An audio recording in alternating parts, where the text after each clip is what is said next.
Սիրելի հայրենակիցներ, այս տարի մենք ոգեկոչում ենք Հայոց ցեղասպանության 110-րդ տարելիցը։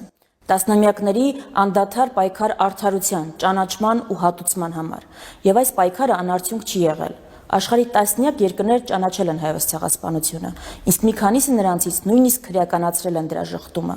Բայց ոճիրը կազմակերպած եւ իրականացրած պետությունը Թուրքիան այսօր էլ շարունակում է իր ժխտողական քաղաքականությունը։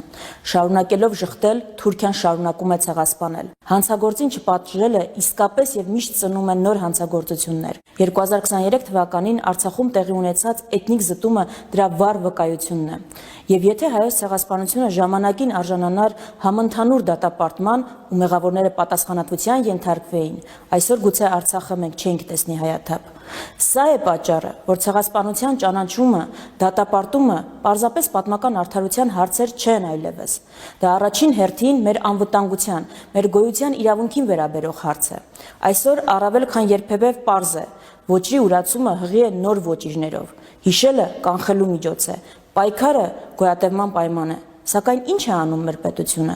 Ցեղասպանության 110-րդ տարելիցի նախաշեմին ոչ պետական հանձնախումբ, ոչ հիշատակի միջոցառումներ, ոչ էլ ասելիք աշխարհին։ Իշխանությունը ընտրել է լռելը։ Բայց համաձայն ենք արդյոք մենք այս մոտեցումներին։ Հաշտ ենք արդյոք ուրացման քաղաքականության հետ։ Կողմ ենք արդյոք աշխարհում հայկականության ամենաճանաչված խորհրդանշի՝ Արարատի դեմ կազմակերպված արշավին։ Եթե ոչ, մենք դա կարող ենք ցույց տալ մասնակցելով ամենամյա ջահերով երթին, որը կմեկնարկի ապրիլի 23-ին ժամը 19:15-ին Հանրապետության հրապարակից։ Շնորհակալություն։